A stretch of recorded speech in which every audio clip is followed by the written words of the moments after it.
নবীজি হাদিসে বলছেন যে নিজেকে ছোট ভেবে চলবে তার মর্যাদা আল্লাহ বাড়ায় দেবেন। এই এমন কেন করেন আপনারা?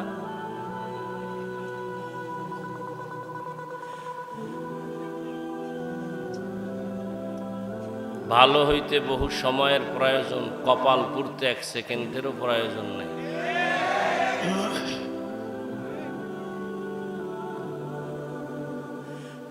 আমি যতক্ষণ আপনাদের সামনে কথা বলবো, আল্লাহ যতক্ষণ বলাবেন, বেয়াদবি ক্ষমা চেয়ে বিশেষ করে অনুরোধ করব, কেউ চিল্লাচিল্লি করবেন না।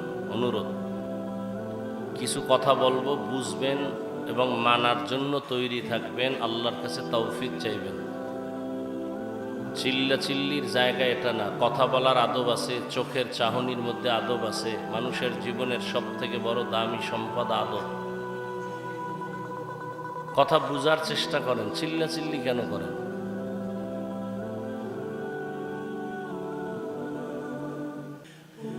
নবী বলছেন যে বিনয়ী হয়ে চলবে তার মর্যাদা বাড়াবেন। এ কথাটার ব্যাখ্যা শুনি।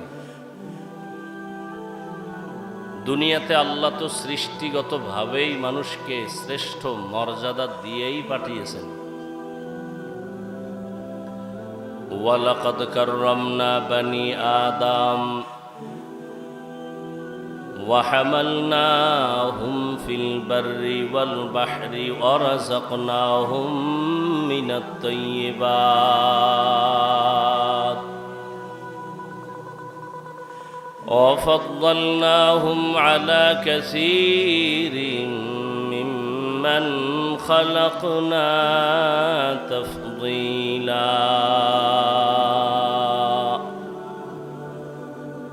আল্লাহ বলেন বনি আদম বড় দামি, বড় শ্রেষ্ঠ।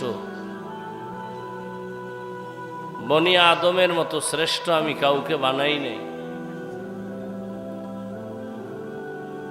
জমিন এবং পানির মধ্যে চলার জন্য আমি রাস্তা বানিয়ে দিলাম, সুন্দর আয়োজন করেছি। এবং আমি আল্লাহ একে অপরের মধ্যে তুলনামূলক মর্যাদাবান করেছি। জমিনে আমি আল্লাহ আমার প্রিয় বান্দাদের জন্য খানার আয়োজন করেছি। আমি দয়াময় রব্বুল আলামিন গর্তের পিপিলিকার খানাও দেই, কুকুরের খানাও দেই, নদীর মাছের খানাও দেই, জঙ্গলের প্রাণীর খানাও আমি দেই। তবে আমার প্রিয় মানুষ যারা আমার গোলাম, আমি তাদের যে খানা দেই এটা অনেক পিওর এবং হালাল। আমি আল্লাহ এ মানুষ বড় আদর করে বানাইছি। সৃষ্টিগতভাবে আমি এদের মর্যাদা বাড়িয়েছি। আবার এই মানুষের ভেতরে একে অন্যের তুলনায় মর্যাদাবান করেছি। যেমন জিন নূরের সৃষ্টি, আগুনের সৃষ্টি, জিন নূরের সৃষ্টি, ফেরেশতা 24টা ঘন্টার প্রতিটি মুহূর্ত নূরের সৃষ্টি। ফেরেশতারা আল্লাহর তাসবিহ পড়ে গুণগান করে। আল্লাহ এদের সর্বোচ্চ মর্যাদা দান করেন নাই। জিনেরও আল্লাহ শ্রেষ্ঠ মর্যাদা দেন নাই। আল্লাহ এমন এক জাত, এমন এক মানব জাতির শ্রেষ্ঠ মর্যাদা দিয়েছেন, যেই মানুষটা চাইলেও গুনাহ করতে পারবে, চাইলেও নেক আমল করতে পারবে। এমন এক জাতিকে আল্লাহর সৃষ্টির শ্রেষ্ঠ মর্যাদা দান করেছেন। চাইলেও বান্দা মসজিদেও ঢুকতে পারবে, চাইলেও বান্দা মন্দিরেও ঢুকতে পারবে। আল্লাহ এমন এক জাতি মানুষ সৃষ্টির শ্রেষ্ঠ মর্যাদা দান করেছেন। চাইলে বান্দা ক্যাপ লাগাইতেও পারবে, চাইলে বান্দা টুপিও পড়তে পারবে। আল্লাহ পাক বলেন এই মানুষ সৃষ্টির শ্রেষ্ঠ মর্যাদা দিয়া আমি দুনিয়াতে পাঠাইয়া আবার এদের মধ্যে একটু আলাদা মর্যাদা দিলাম। সব মাখলুকতের মধ্যে মানুষ বড় দামি, আবার এই মানুষের মধ্যে যারা ঈমানওয়ালা তারা আরো বড় দামি। যাদের ঈমান নাই তাদের তুলনায় ঈমানওয়ালারা দামি, আবার ঈমানওয়ালাদের ভেতরে যারা ঈমানের সাথে আমল করে তারা আরো বড় দামি। আমলওয়ালাদের ভেতরে আরো মর্যাদাবান যারা আমলের পাশাপাশি তাকওয়া ইখলাস নিয়ে আমল করে, এরা বড় দামি। ইন্না আকরামাকুম ইনদাল্লাহি আতকাকুম। আল্লাহ বলেন আমার কাছে দামি ওই বান্দা বান্দি যার মধ্যে থাকবে তাকওয়া ইখলাস। মানুষ বড় দামি, মানুষের মধ্যে আল্লাহ পাক সব মানুষের আল্লাহ এক মর্যাদা দেন নাই। এখানে আপনারা সবাই মানুষ, আমরাও মানুষ, তবে সবাই প্রিয় মানুষ না। আপনাদের এলাকায় অনেক কুকুর আছে, কিন্তু সব কুকুর দামি না। যেই কুকুরের গলায় মালিকের শিকল লাগানো সেই কুকুর বড় দামি। গরু আল্লাহ বানাইছেন, তবে সব গরু আল্লাহর কাছে দামি না। মূসা নবীর সাথে সম্পর্কের গরুটা আল্লাহর কাছে বড় দামি, জান্নাতে যাবে। উট আর উটনি আল্লাহ বানাইছেন, সব উট আর উটনি দামি না।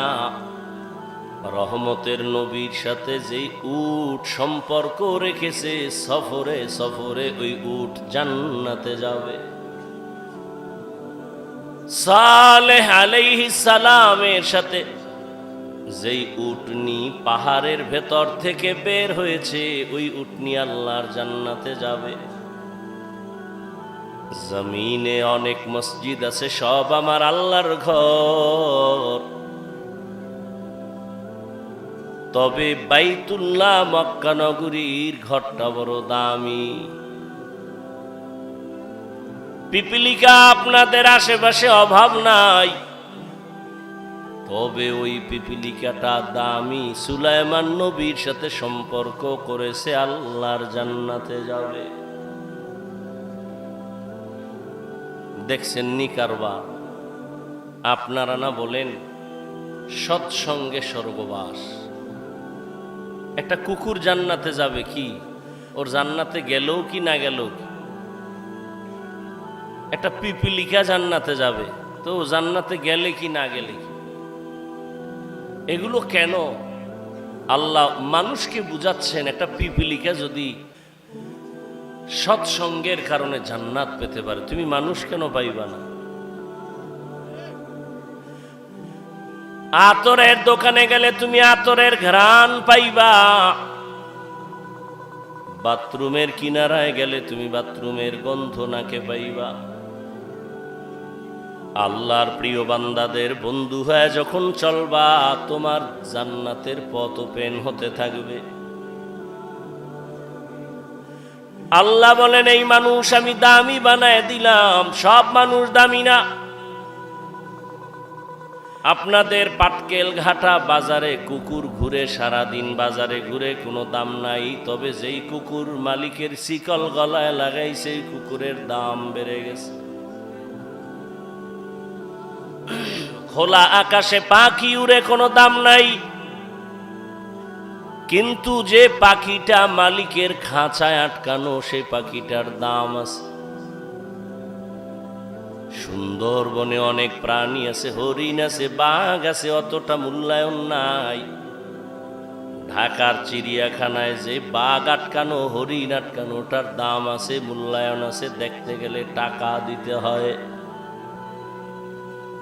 জমিনের মধ্যে মানুষ আমরা সবাই, তবে সব মানুষ দামি না, তবে ওই মানুষ দামি যে কালেমার রশি গলায় লাগাইয়া আল্লাহর নবীর আদর্শ মতো জীবন চালায়, আলেম আল্লাহওয়ালার নেক নজর নিয়ে চলে, মানুষটার বড় দাম।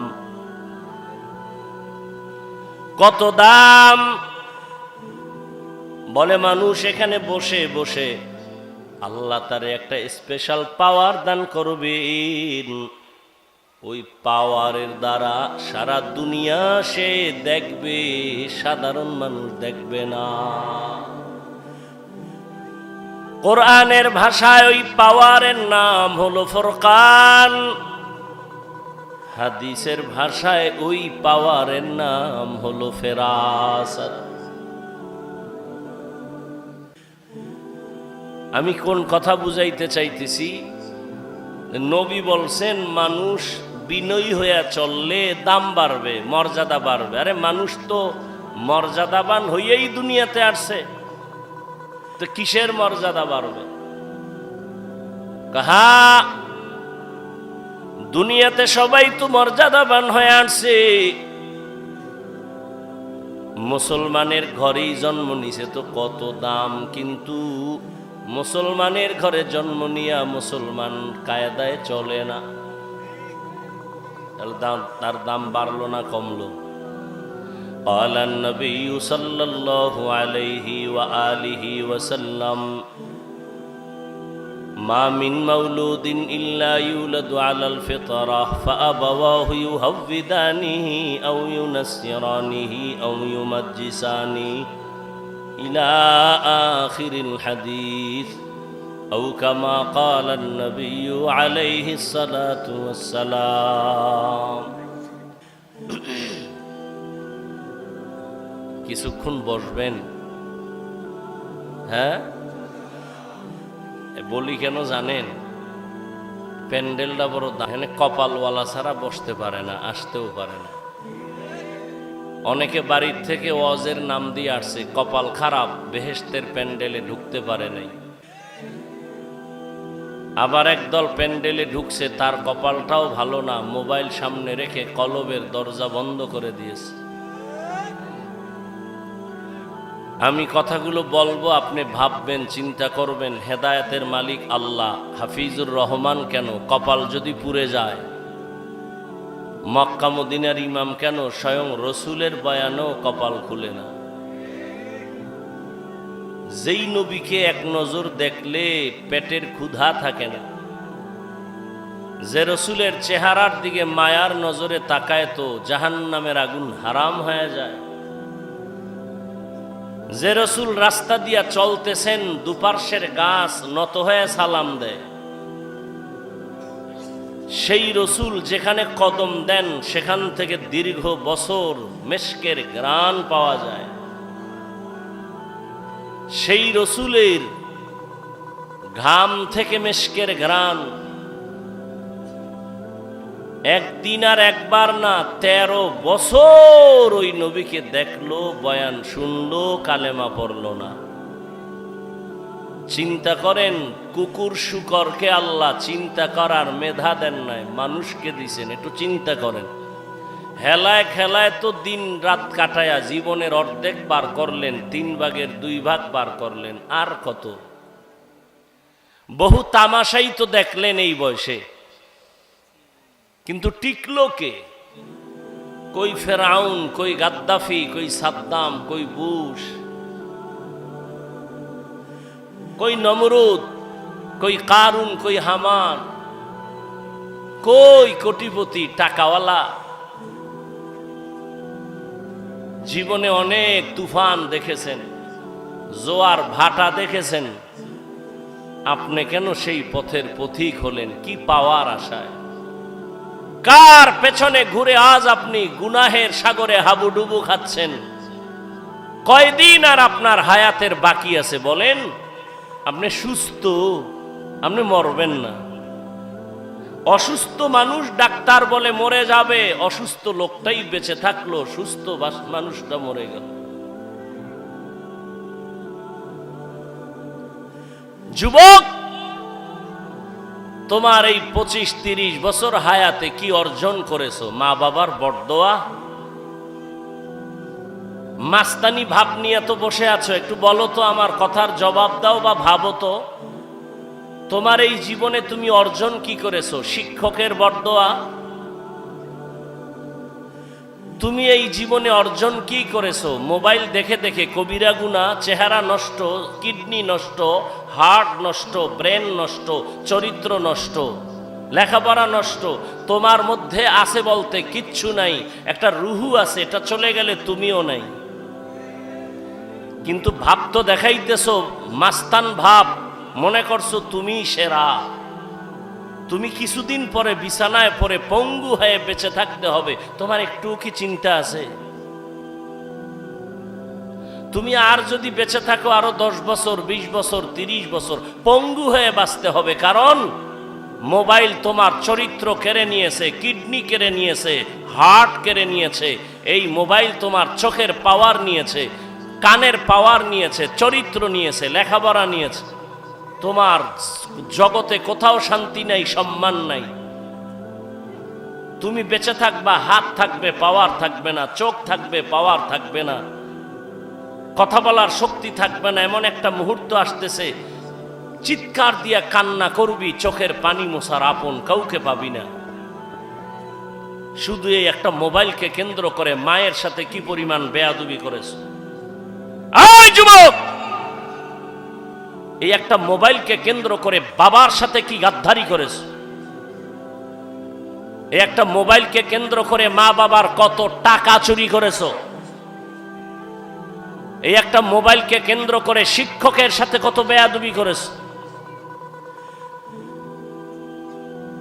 তুমি জানো তুমি মরে গেলে তোমার মা খুশি হবে এখন শুধু তোমার চরিত্রের কারণে। মনে মনে কাঁদবে ঠিক, কিন্তু মনে মনে বলবে ওর চরিত্রের কারণে মানুষের সামনে মুখ দেখাতে পারি না, লজ্জা পাই, ও মরে গেছে, একটা বালা চলে গেছে। তোমার লজ্জা লাগে না? তুমি হাসো। আমি তো এখানে হাসির কোনো কথা বলি নাই। যদি ভাবতা তো গলায় রশি লাগায় কান্না উচিত ছিল যে আমি এত খারাপ, আমার কপাল এত অভিশপ্ত কপাল যে আমার চরিত্রের কারণে মাও ভালো জানে না, বাবাও ভালো জানে না, শিক্ষকেরা ভালো জানে না, আলেমরা ভালো জানে না। তুমি এমন অভিশপ্ত কপাল নিয়ে জন্ম নিলা কেন? কারণ কি? তোমার কপালে কার অভিশাপ লাগছে বলো? ওয়াজের প্যান্ডেলে আল্লাহ নিয়ে আসছেন দয়া করে, তুমি এখানে এইসব মোবাইল চালাও। কি কি জন্য তুমি এখানে আসছো বলো? তোমার লাভ কি? তুমি আসছো খালি, যাইবাও খালি। এই প্যান্ডেলে মোবাইল হাতে নেওয়ার কোনো কাজ নাই। তুমি মনে করো কাম, আমি বলি এটা আকাম। তুমি মোবাইল হাতে নিছো কেন? বলার দায়িত্ব আমার, বলে গেলাম, মানবা কিনা সে দায়িত্ব তোমার। আল্লাহ হেদায়াত দান করুন। তুমি আমার কথা মানবা না, তোমার কপাল খারাপ। তো পরামর্শ দিয়ে যাই, যেই মোবাইল নিয়ে তুমি 24টা ঘন্টা সারা রাত দরওয়াজা জানালা বন্ধ করে কবিরা গুনাহ দেখো, কবিরা গুনাহ দেখো, কবিরা গুনাহ দেখো, ওই মোবাইল থেকে চাইলে তুমি ভালো কিছু দেখার সুযোগ ছিল, কিন্তু কপাল খারাপ, তোমার কপালে অভিশাপ লাগছে। না হয় তুমি চাইলে তো বয়ান শুনতে পারতা, মক্কা মদিনার তেলাওয়াত শুনতে পারতা, গুগলে সার্চ দিয়ে দেখতা সৌরজগৎ কি, ওগুলোর থেকে জ্ঞান অর্জন করতা, মানুষের শরীরটা কিভাবে আল্লাহ বানাইছেন, হার্ট কি, কিডনি কি, এগুলি নিয়ে গবেষণা করলে তোমার জীবনের 30-40 বছর চলে যাইতো। তুমি একটা গবেষক হইতা, একটা জ্ঞানী হইতা, মানুষ তোমাকে মাথায় উঁচু করে রাখতো সম্মানের সাথে।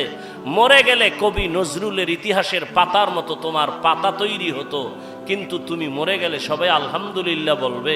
এটাই কি তোমার কপাল?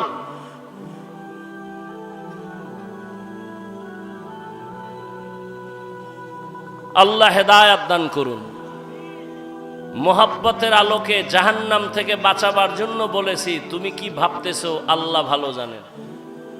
তো বলতেছিলাম কপাল যদি পুড়ে যায়, হাফিজুর রহমান কেন আর মক্কা মদিনার ইমাম কেন, স্বয়ং রসুলের বয়ানো কালেমা কথা কেন।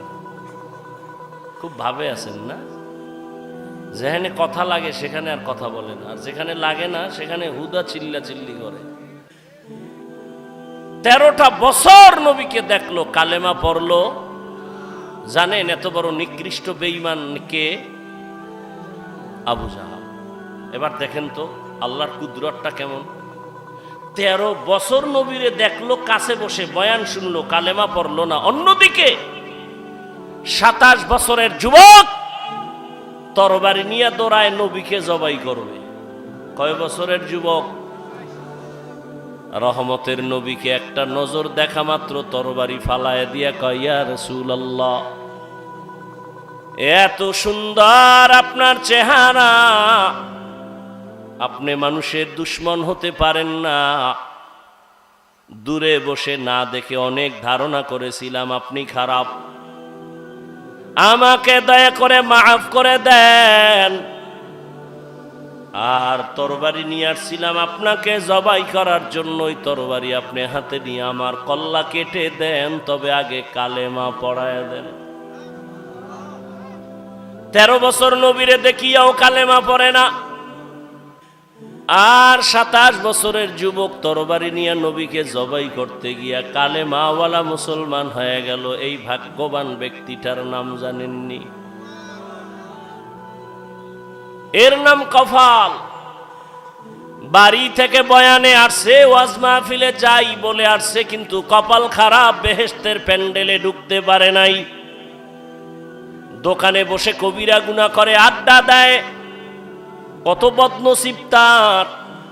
আবার একদল প্যান্ডেলে ঢুকছে ঠিক, তবে বয়ান শুনে নাই, মোবাইলের ব্যস্ততায় কপাল পুড়ে চলে যাবে। আবার একদল বয়ান শুনছে, কিন্তু শয়তানের ধোঁকায় পড়ে মোনাজাত না দিয়া চলে যাবে। অথচ মোনাজাত এমন একটা বরকতের জিনিস, দোয়া। একজনার চোখের পানি যদি কবুল হয়, সবার জীবনের গুনাহ আল্লাহ মাফ করে দিবেন। মা বাবার জন্য দোয়া তো করলা না, এমন সুযোগ আল্লাহ দিলেন, এই সুযোগটাও হারাইও না রে বাবা। জীবনে কত রাত গুনাহ করে করে কাটিয়েছো রে যুবক, আজ একটা রাত আমার আল্লাহর মোহাব্বতে কাটাও। যদি এটাও না পারো, তোমার কপাল বড় খারাপ। আমি তোমাকে হুজুর বানাবার জন্য আসি নাই, কোনো পেরেশানি করিও না, ভয় নাই। আমি যতক্ষণ বয়ান করব একবারও বলবো না তুমি আমার মতো হুজুর হয়ে তসবিহ টানো, একবারও বলবো না, ভয় নাই। শুনো আমি কি বলতে চাই, শুনে যাও। আল্লাহ বলেন, আমি নবী বলেন, যারা মানুষ হইয়া বিনয়ী হয়ে চলবে, ছোট মনে করে চলবে, ভাব দেখাবে না, অহংকারী হবে না, তার মর্যাদা বেড়ে যাবে। বলে মানুষ তো দুনিয়াতে মর্যাদাশীল হইয়াই আসছে, আবার কিসের মর্যাদা বাড়বে? বলে কয় দেখো, ঈমানওয়ালার তুলনায় বেঈমানের তুলনায় ঈমানওয়ালার মর্যাদা বেশি, ঈমানওয়ালার তুলনায় আমলওয়ালার মর্যাদা বেশি, শুধু আমলওয়ালার তুলনায় তাকওয়াওয়ালার মর্যাদা বেশি। এ হলো এক মর্যাদা। আবার আর একভাবে বুঝো, তুমি একজন মুমিন বিনয়ী হইয়া চলো, তোমাকে তোমার আত্মীয় স্বজন বড় ভালো জানে, তুমি নরম তবিয়তের মানুষ, তুমি ভাব না, অহংকারী না। তুমি আরো যদি বিনয়ী হয়ে চলো, প্রতিবেশী তোমারে ভালো জানা শুরু করবে, এটাও তোমার জন্য মর্যাদা। আরো যদি বিনয়ী হয়ে চলো, সমাজের সবাই তোমারে ভালো জানবে, এটাও মর্যাদা। আরো যদি বিনয়ী হইয়া চলো, তাহলে পুরা দেশের মানুষ তোমারে ভালো জানবে, এটা মর্যাদা। আরো যদি বিনয় হয়ে চলো, শুধু মুমিন না, বেঈমানেরাও ভালো জান। আরো যদি বিনয়ী হইয়া চলো, শুধু মানুষ না, বিধর্মী না, জঙ্গলের প্রাণীরাও তোমারে মহব্বত করবে, এটাও মর্যাদা। এরকম নজিরের অভাব নাই।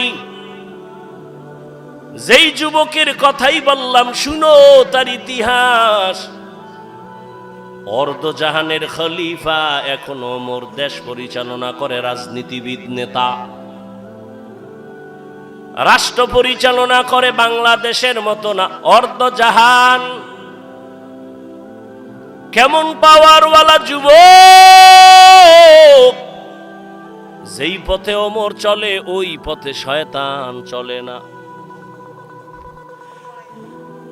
যেই পথে শয়তান চলে ওমর দেখলে পালায় যায়।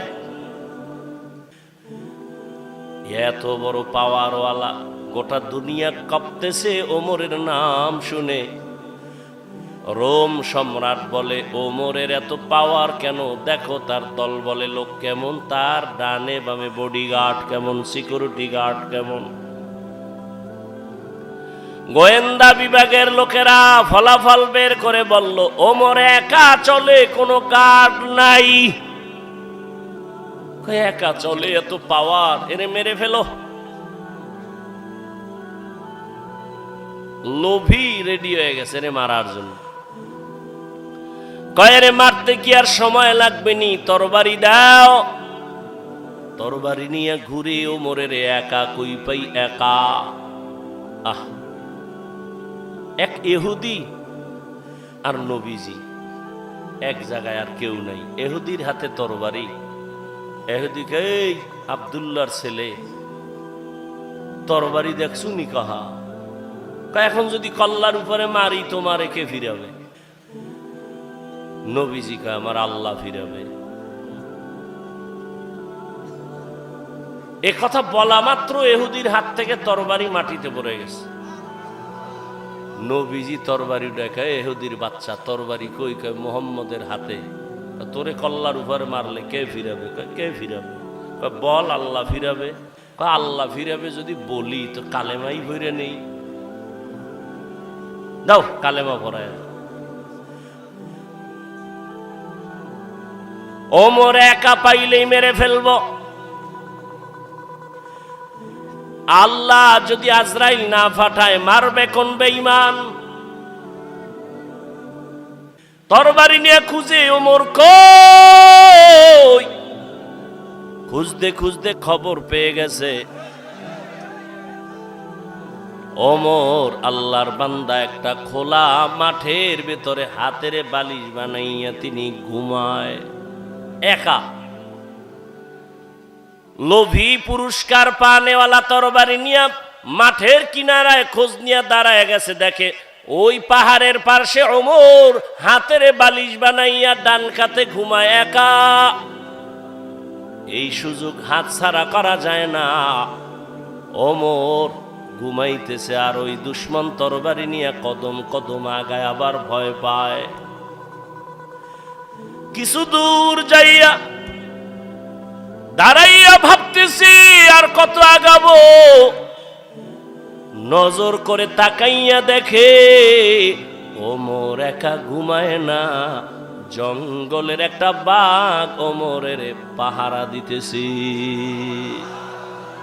খাকবাদ আবওয়াতিশ বন্দান বামান তু মুর্দা বাহক জিন্দা। যদি বান্দা বিনয়ী হয়ে চলো, কুকুর তোমার গোলাম হবে, বাঘ তোমার গোলাম হয়ে যাবে। এই ভুল করার এখতিয়ার আছে সবার, খুব খেয়াল করিও যুবক বাবারা। ভুল করার এখতিয়ার আছে সবার, ভুল ধরার এখতিয়ার সবার নাই। খুব খেয়াল করো, ভুল যে কেউ করতে পারে কিন্তু ভুল ধরার অধিকার সবার নাই। যদি কেউ উল্টা পাল্টা ভুল ধরে, এটা ভুল ধরা না, এটা বেয়াদবি। যেমন এক মিনিটে বলি, আপনাদের মসজিদে ইমাম সাহেব তেলাওয়াতে দাঁড়াইছে মাগরিবের নামাজে মাইক লাগায়া। দেখবেন মসজিদের আশেপাশে চায়ের দোকান থাকে না, কয়েকটা বেনামাজি ওখানে বিড়ি টানে, গল্প করে, নামাজে যায় না, জানালা দিয়া মাইকের আওয়াজ শুনতেছে, তেলাওয়াত চলতেছে। আল্লাহর কি কারিশমা! ইমাম সাহেব আলহামদু সূরায় ভুল করে ফেলেছে। এখন উচিত কি কি কিছুই জানেন না? লোকমা দিবে। চায়ের দোকানওয়ালা বেনামাজিডি আওয়াজ শুনে করলো কি ইমাম সাহেব, আলহামদুর ভিতরে ভুল, আর একটা তাড়াতাড়ি জানালা দিয়ার লোকমা দে। ও চায়ের কাপ ফালাইয়া জানালা দিয়া তাকায়, বলে ইমাম সাহেব কাম তো ঠিক হয় নাই, ঠিক করেন। এটা লোকমা না চূড়ান্ত বেঈমানি? এটা লোকমা না, এটা বেয়াদবি, গাদ্দারি। ভুল হয়েছে, লোকমা দেওয়ার সিস্টেম আছে না? আলেম ভুল করবে, ভুল ধরায় দেওয়ার লোক আছে। তুমি আউযুবিল্লাহ পারো না, তোমার ভুল ধরানো মানি তোমার বেয়াদবি।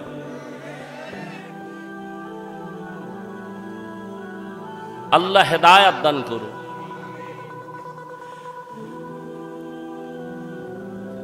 আপনাদের এই তো বয়ান চলে একটা চাষাবাদ জমিন তো মনে হয়, আর এদিকে গরু দিয়া হাল চাষ হয় না? সত্য কথাটা স্বীকার করেন, আপনি মানেন না মানেন।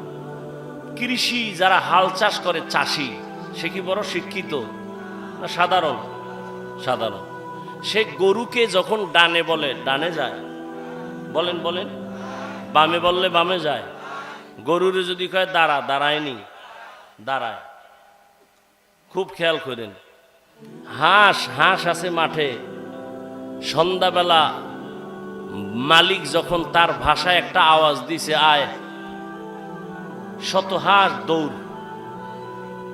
হাঁস কথা শুনেনি তো, একটা মহিলার কথা যদি হাঁস শুনে, একটা কৃষি চাষি ব্যক্তি নামাজ পড়ে না, টুপি নাই, কোয়ালিটি পূর্ণ মানুষ না, তার কথা যদি গরু শুনে, একজন আল্লাহওয়ালা, তাকওয়াওয়ালা, জিকির করনেওয়ালা, তাহাজ্জুদওয়ালার কথা বাঘ শুনবে না কেন? তোমার কপাল খারাপ। যার কপাল খারাপ তার প্রথম পরিচয় সে আলেমের বিরোধিতা করবে, এটাই পরিচয় তার কপাল খারাপ।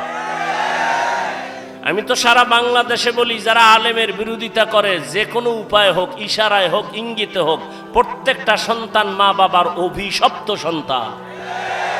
ওর উপরে মা বাবার অভিশাপ অল টাইম। ভালো মা বাবার সন্তান, ভালো সন্তান কোনোদিন আলেমের বিরোধিতা করতে পারে না। বাংলাদেশে যত ঝামেলা দেখতেছো, শুধুমাত্র আলেমদের সাথে বেয়াদবি করার কারণেই এগুলো হচ্ছে। তুমি ইমামের সাথে বেয়াদবি করতেছো, অপেক্ষায় থাকো, বিচারটা মরার আগেই হবে, রসুলের হাদিস। তো বান্দা, তুমি যত বিনয়ী হয়ে যাইবা, ভিন্ন মানুষ ছাড়া অন্য প্রাণী তোমাকে ভয় করবে, তোমার গোলাম হয়ে সম্মান করবে। এতক্ষণ আমি হাদিস দ্বারা কথা বললাম, এবার আয়াতের ভেতরে চলে যাই। ইয়া আইয়ুহাল্লাযীনা আমানুত্তাকুল্লাহা ওয়া কুনু মা'আস সাদিকিন। আল্লাহ বলেন, ও মুমিন, তুমি আল্লাহকে ভয় করো, তাকওয়া অর্জন করো, সত্যবাদী আল্লাহর প্রিয় গোলামদের বন্ধু হয়ে থাকো। কারণ এ জমিনে আর নবী পাইবা না, সাহাবী পাইবা না, আবু হানিফা পাইবা না, ওমর ওসমান আলী পাইবা না, বড় পীর আব্দুল কাদের জিলানী পাইবা না, খাজা মঈনুদ্দিন পাইবা না। কিয়ামত পর্যন্ত এই জাতি যদি সঠিক পথ খুঁজতে চাও, উলামায়ে আহলে হকের বন্ধু হওয়া ছাড়া কোনো পথ নাই। বাবায় সন্তানকে বলল, এই সন্তান, প্রতিদিন ঘুমের আগে আধা কাপ গাভীর দুধ পান করে ঘুমাবি। তার ব্যাখ্যা কি বুঝবেন আপনি? বাবায় বলছে আধা কাপ দুধ পান করে ঘুমাবি, তার মানে বাজারে গিয়ে তুই দুধ ব্যবস্থা করবি, এটা না। ব্যাখ্যা হলো, বাবায় বলছে সন্তান, তুমি প্রতিদিন আধা কাপ দুধ পান করে ঘুমাইও। দুধ পান করে ঘুমানোর দায়িত্ব তোমার, আর তোমার মাথার কিনারায় দুধ রেডি রাখার দায়িত্ব আমি বাবার। আল্লাহ বলেন, আমাকে ভয় কর, আর আল্লাহ ওয়ালা যারা, ওলিয়া উলিয়া যারা, তাদের বন্ধু হয়ে থাকো। তাহলে আল্লাহর খাস ওলি খুঁজা খুঁজা বের করে বন্ধু হওয়ার দায়িত্ব তোমার। আর এই জমিনে কিয়ামত পর্যন্ত আমার প্রিয় গোলাম ওলিয়ে কামেল রেডি রাখা দায়িত্ব আমি আল্লাহ। অতএব আল্লাহওয়ালা আছে খুঁজা বের করো। টাইটেল পাস, কামেল পাস, দাওরা পাস, মাওলানা, মুফতি, মুহাদ্দিস না, রিকশা ড্রাইভারও আল্লাহওয়ালা হতে পারে। আল্লাহওয়ালা হওয়ার জন্য কামেল পাস লাগে না, কলবটা গুনাহমুক্ত হওয়া লাগে। স্লোগান দাও, দিনকে বদলে দাও, দিন বদলে দাও, দয় রসিকার দিন, দিনকে বদলে দাও। পত্রিকায় স্লোগান, বিলবোর্ডে স্লোগান, দিনকে বদলে দাও। আর সমস্ত নবীদের আওয়াজ, আম্বিয়ায়ে কেরামের আওয়াজ, আলেমের আওয়াজ, দিলকে বদলে দাও। দিল, দিন নয়, দিন নয়, দিন নয়। দিন বদলালে কিছু বদলাবে না, দিল বদলাও। দিন তো বদলাইছে, বিএনপি একবার, আওয়ামী লীগ একবার, জাতীয় পার্টি একবার, খালি দিন বদলায়, শান্তি আসে না কেন? কয় দিল বদলাও, দিল। কথা কয় না? কি বদলাও? দিল যদি না বদলায়, তাবলীগ করিয়াও শান্তি নেই। কথা কয় না? বড় কঠিন ব্যাপার। দিল বদলায় না, এই জন্য বলে আমি ওলিয়া উলিয়া মানি না। শুনো সাতক্ষীরার মুসলমান, রেকর্ড করো, যে বলবে আমি ওলিয়া উলিয়া মানি না, আল্লাহর কসম করে বলে গেলাম, সে কোরআন শরীফ মানে না, সে বুখারী শরীফ মানে না। রেকর্ড করে রাখো। সে ভণ্ড, সে বাতিল। তারে যারা বাতিল মনে করে না, সেও বাতিল। ভালো করে মনে রাখো, বিস্তারিত বলার সুযোগ নেই। মনে কইরো না তোমার মতো পাগল ছাগল হয়ে এখানে আসছি আর বলতেছি। যদিও তোমার মতো টাইম মতো ঘুমাইতে পারি না, টাইম মতো খেতে পারি না। একটা মানুষের জীবনের চলার সুস্থতার জন্য টাইম মতো খানা, ঘুম দরকার। ঘুম হলো শরীরের মহা ফ্রি ঔষধ আল্লাহর পক্ষ থেকে। তুমি সারা রাত মোবাইল কেটে, মোবাইল দেখে রাতের ঘুম নষ্ট করে তুমি একটা সুস্থ মানুষ, টোটালটাই অসুস্থ হয়ে গেছে। কিন্তু এটা অনুভব হয় না কেন জানো? পার্স মাত্র নতুন, তো নতুন অবস্থায় একটু আঁকা বাঁকা হইলো পার্সগুলো চলে। একটু বয়স বাড়লেই তুমি, তাবলীগওয়ালারাও দৌড়ায়, পীর সাহেবরাও দৌড়ায়, জুমার খতিবরাও দৌড়ায়, আমরা বক্তারাও দৌড়াই। এই দৌড়ানটা যদি হিন্দুদের পেছনে দৌড়াইতাম, বুঝাবার জন্য বলি, এই দৌড়ানটা যদি হিন্দুদের পেছনে 12 মাস না 6 মাস দৌড়াইতাম, প্রতিদিন 1 ঘন্টা বয়ান করতাম হিন্দুদের মন্দিরে গিয়া, আমার অন্তর বলে ইনশাআল্লাহ এদেশের হিন্দু সব মদিনার আশিক হয়ে যেত। কিন্তু তোমারে পারি না কেন? তুমি তো জানো মিথ্যা কথা বলা হারাম, গালি দেওয়া হারাম, গীবত করা হারাম, চুরি করা হারাম, ডাকাতি হারাম, সুদ খাওয়া হারাম, ঘুষ খাওয়া হারাম, মা বাবার সাথে বেয়াদবি হারাম, আলেমের সাথে বেয়াদবি করা হারাম, মানুষ জবাই করা হারাম, মানুষের ক্ষতি করা হারাম, মানুষের কষ্ট দেওয়া হারাম। জানো, এরপরও কেন তুমি এই গুনাহগুলো করো? এর একমাত্র কারণ তুমি যার কথা অনুযায়ী চলবা তারে এখনো তুমি চিনো না। যে যারে চিনে না সে তাকে মানে না, যে যাকে চিনে সে তাকে মানে। বলে কেমন? বলে মানতে মানতে মরার জন্য জীবন দিতে রেডি হয়ে যায়। ও আল্লাহর বান্দা, কয়দিন মহামারী করোনায় কত যুবক চলে গেছে, তুমি যাইবা না তার গ্যারান্টি কি? ছাত্র জনতার বৈষম্য বিরোধী আন্দোলনে কত তাজা তাজা যুবক মায়ের কোল খালি করে চলে গেল। বয়ানের আগে এক ভাই বলল সাতক্ষীরায় নাকি এক যুবক চলে গেছে। এই যুবক, কয়দিন আর বাঁচবা? রাতের বেলা যে ঘুমায় যাও, বলো বাবা, ঘুমের মধ্যে কি আজরাইল আসতে পারেনি? আজরাইল যদি আল্লাহর অর্ডারে এসে যায় আর আইসাই যদি দেখে তোর কানের মধ্যে গানের তার লাগানো, মুসলমান হিসাবে একটু বল, আমার মাওলার কাছে কি জবাব দিবা? কেন তুমি নবীর কথা মতো চলো না? কারণটা কি? কার পেছনে পইরা দাড়ি কাটতেছো? কার পেছনে ঘুরিয়া নামাজ ছাড়লা? কি পাওয়ার আশায়? আরে যার পিছে ঘুরো সে তোর জানের দুশ্মন। স্বার্থে যদি আঘাত লাগে দল থেকে নাম কাটবে না, কল্লা কেটে দিবে। এর নাম সোনার বাংলার রাজনীতি। দল থেকে নাম কাটে না, স্বার্থে আঘাত লাগলে কল্লা কেটে দেয়। এজন্যই সারা দেশে বলছি, ও যুবক, জীবনে যত বন্ধু পাইছো অধিকাংশ সব ধান্দাবাজ আর চান্দাবাজ, একমাত্র তোর পিওর বন্ধুই হলো উলামায়ে কেরাম।